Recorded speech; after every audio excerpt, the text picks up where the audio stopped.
Hey everybody, this is Mike with the One Stop Co-op Shop with an annual tradition halfway through the year in June or early July. I like to look at the games I've covered so far in 2026. These are both crowdfunding games and actually released games, and let you know my 20 favorite. Now this list is quite a bit different than what I eventually end up with in December or January, where I do my best games of 2026 list, and those are just games that were released this year. But I still wanted to talk about, for my taste, what the cream of the crop is so far, so let's get to it. All right, so first, a bit of a cheat. I don't really want to rank games that I designed. That doesn't seem entirely fair. But I do want to mention as maybe a number 21, Stonefall, which is currently on crowdfunding.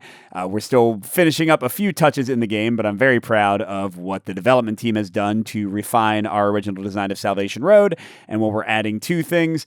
Really cool, exciting game. Definitely love to see what the final product is going to look like, and for you all to get to play it too. But again, I'm not counting it as on the actual list. That is Stonefall on GameFound right now.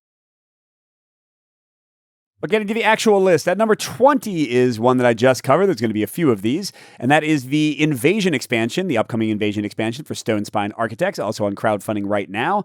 I think this takes one of my favorite card-laying games, quick-playing Euros, and just amps it up in a crazy way by adding actual defense of your dungeon and tons of variety with all these heroes. It's a really, really cool system, and it would be ranked a lot higher if the balance was already perfect, but they said they're going to do another round of balancing, so I think it'll probably end up great, but the prototype I played, I can't put higher than 20 yet. Still really good, but not perfect yet. We'll see how it ends up. So again, that was number 20, Stonespine Architects Invasion.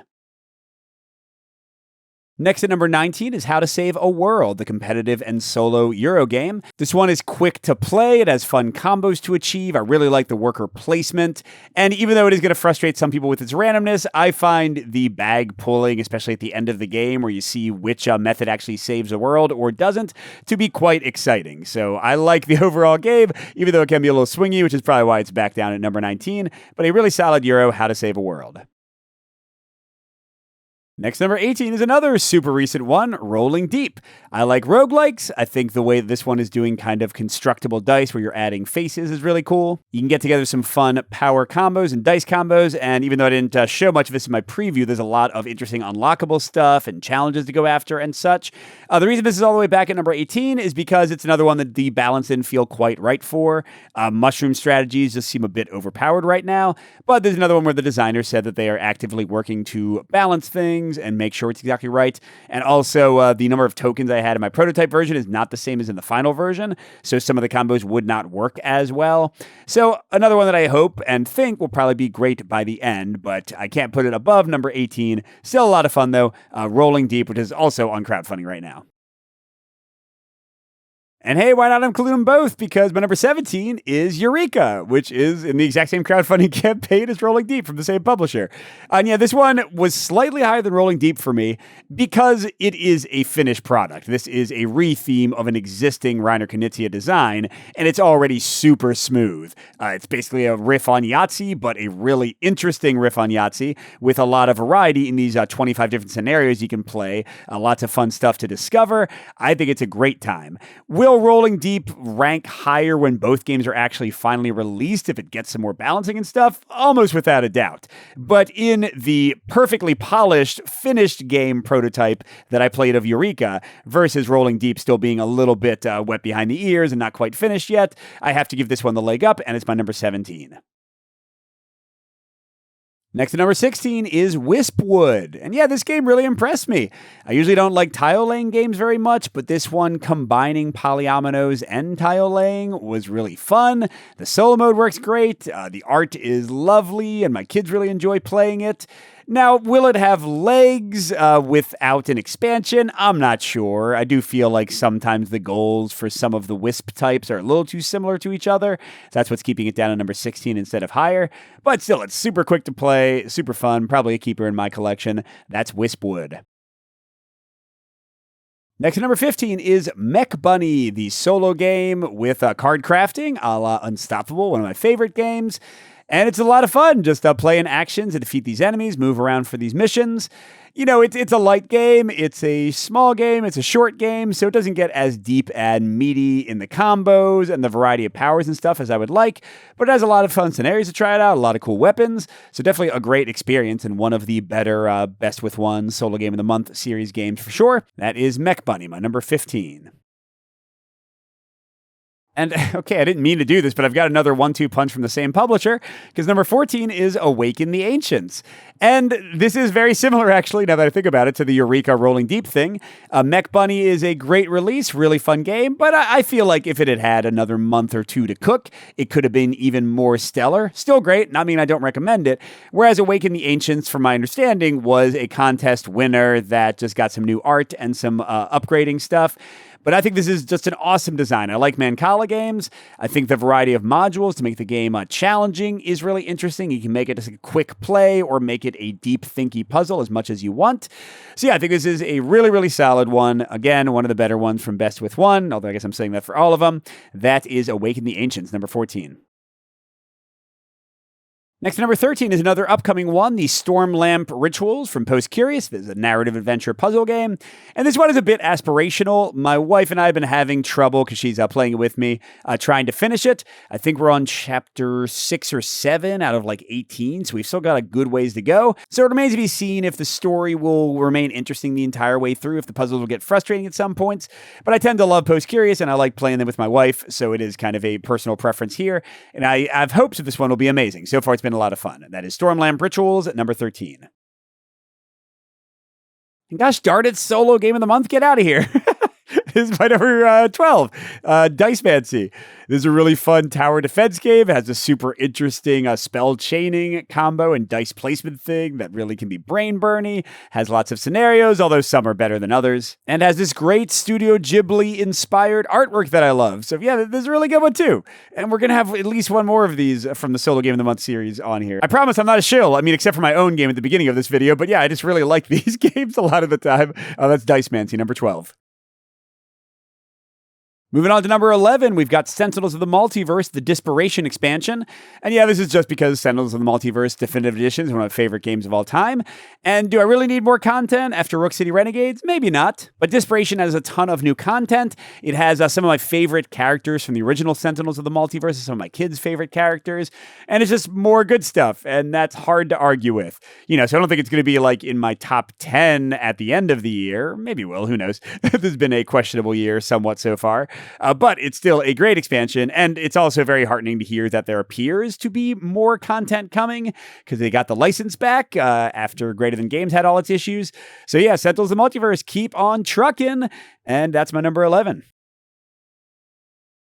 And get into the top 10. This has been a heavy year for Euros for me. I've been covering more Euros than I usually do and really enjoying a lot of them. This is Compania, my number 10.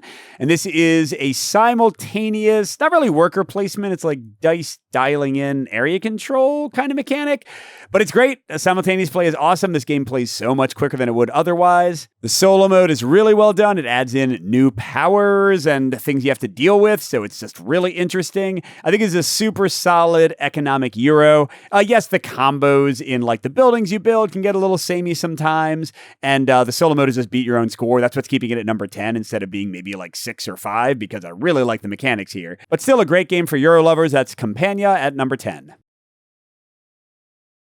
And number 9 kind of surprised even me, because I didn't expect to like this one as much as I did, and that is Chronicles of Drunagor Aftermath, another crowdfunding one. I never played the original Chronicles of Drunagor or the Apocalypse expansion, and I liked Dante pretty well from the company, but I think I like this one better. The core cube system, the action system is pretty fun.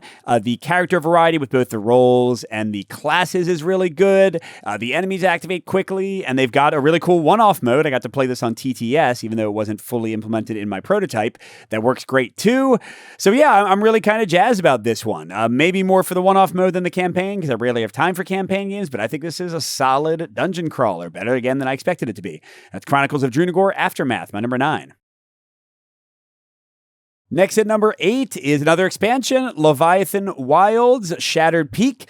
This is a great one. I love Leviathan Wilds, and from what I've played, this one is really good, especially because, unlike the last expansion, it offers a ton of new characters and classes with really interesting abilities. I really like the classes from what I've seen so far.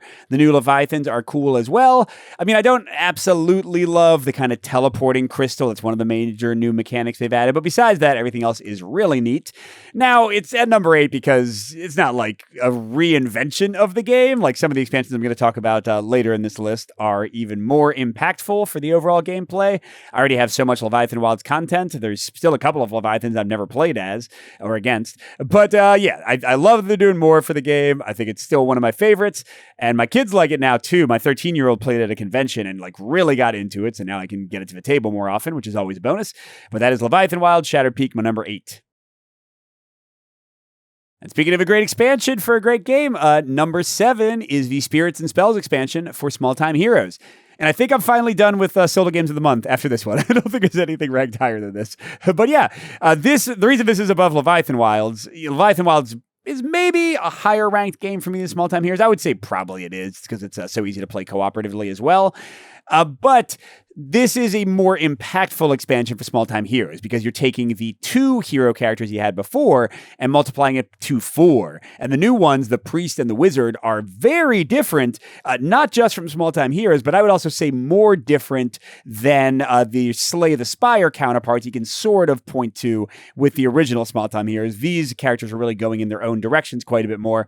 Although I guess, now that I think about it, they're maybe kind of close to some of the Slay the Spire 2 characters, but that's just accident and happenstance. But yes, I think Small Time Heroes is awesome. I'm so excited to have more content, especially more heroes. Like more bosses is fun, but more heroes is really the name of the game here. That's my number 7. And coming in number 6 is a triple play. I've got the Awaken Realms sets for 20 Strong. These are a reinvention of 20 Strong to a large extent. Nemesis makes it multiplayer, makes it competitive if you want it to be, or limited co-op. Etherfields makes it barely a combat game, more of an exploration kind of tactical movement game. Tainted Grail is a great, quick fighting game that I really enjoy. So yeah, these are awesome. Now, to be clear, I don't cover Awaken Realms games because they use AI art and like other stuff. But these sets do not have any of that. They are all like older art assets or non-AI art assets. So I don't feel bad saying that I love these ones. And yeah, they are the best 20 Strong I've played in a long time. Maybe better than the original 3 sets, which were kind of the high bar for it, and better than the last couple of sets that I've played, which were a little bit disappointing for me. So yeah, all 3 of these are exciting for me, and they basically made me care about 20 Strong again when I was sort of falling off of it. So those are my number 6. Next, number 5 is Eternal Decks, another one that I covered recently. This is just a lot of fun. Now, I will say I'm an easy mark for this one because, as I've talked about in the past, I love the Tranquility games. So I like card placement with limited communication in general, and this is very much that. Will Eternal Decks beat out Tranquility, the Ascent, and the Descent? That's still a hard question. It's more complicated. It's longer to teach. It's longer to play. But it also has more variety in the scenarios and things, although the Tranquility games are pretty good with their modules and such. I adore especially the upcoming Tranquility, the Descent, as I've discussed in the past. So yeah, I don't know. But the thing is, right now, I'm happy to have them all because Eternal Decks does feel pretty different. It has that entire card kind of supply thing with Awakening the Eternals and the Curses. None of that is really represented in the Tranquility games. They're doing their own thing.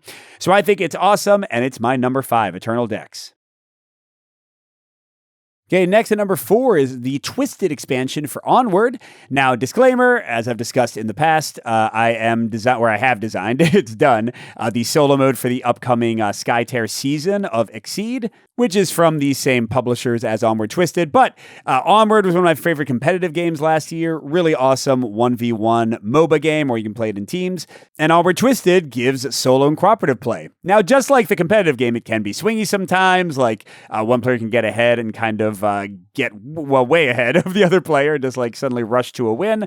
But the bot is very intelligent with that. They have lots of ways to modify the difficulty. The bot is very quick to run, but it still keeps one of the best things about the game, which is the huge variety in the different characters both you can play and they can play, which is what you want in a hero battler game or a MOBA game, right? So yeah, I think this one is awesome. The prototype, what I played, is basically a completely finished product, which is also nice. It didn't seem like it needed any more design work. So that is the Twisted expansion for Onward, my number 4. Next is a huge one. Y'all knew this had to be on here. My number 3 is Dungeon Crawler Carl Unstoppable. Unstoppable, one of my favorite, well, I think it was my number 1 game from last year, right? And this one is better. I'll say it. I said it in the video and I'll say it again here. This one is better for me. I think the campaign system is better. Now that I've read all the books, well, all but number 8, I'm at through number 7. I like the IP more than kind of the more generic one of Unstoppable. The use of mana versus armor is better. But besides all that, Unstoppable is just an amazing mix of deck building and card construction. The turn-to-turn play is great. It's great for solo. It's great for cooperative, although I do prefer it solo. So yeah, this is one of my favorite games, improved. The only reason this is not my number 1 for this list is because there's a couple of games that are completely new to me and blew me away and I had a great time with. Puts them above this one, which is really, when you get down to it, an enhancement of a game I already loved. It's not like changing it in insane ways.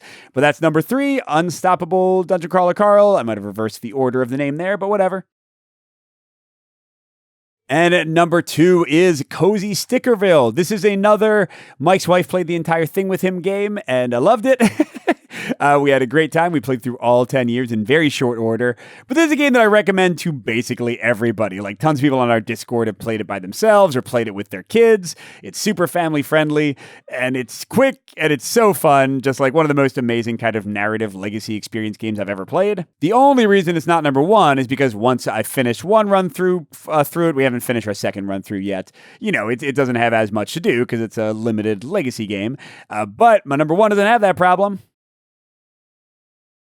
Which leaves us my number 1, and that is a competitive game? What are you doing, Mike? But it's a competitive game that both my kids adore, which is really why this is my number 1, but it's also a great game, and that is Lairs.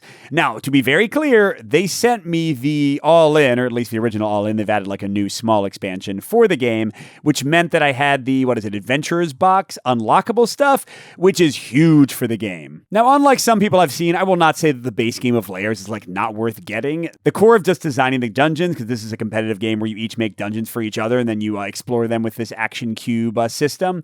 I think that's great. Even if I just had slimes and pits for the entire game, I would still have a fun time and I could still recommend it. But yeah, once you add in these unlockables, new monsters, new traps, new actions, new abilities, new decks, just tons of stuff, this is such a crazy experience. But it's just fun too. Every time I sit down for this, it's a blast. Like, if my kids would play it more with me, I would play it even more because it's never not tense. It's never not fun to just go and exploring. The game can be swingy. Like, sometimes you'll just get better treasures than the other player and win because of a dumb reason like that, or you'll just accidentally go in the exact wrong or the exact right direction. But whatever, it's quick, it's punchy, it's fun. It's so far my favorite game of 2026, Lairs. So there you go. Those are my 22. It kind of ended up being favorite games of 2026 so far. And overall, I don't know. So far, I would say this year is weaker than 2025, 2024, or 2023. If you listen to the podcast Peter and I did last week, I talked about why I think those are some of the best years for cooperative games in general ever. I don't think there is many heavy hitters this year. I think Cozy Stickerville is a huge one, and there are some ones coming up, lots of crowdfunding things. But in terms of released games, there aren't as many standouts for me so far, but we still have half a year to go, so we'll see how that all turns out. But let me know in the comments what your favorite games of 2026 are so far. And thanks for watching, everybody. We'll see you at the next stop.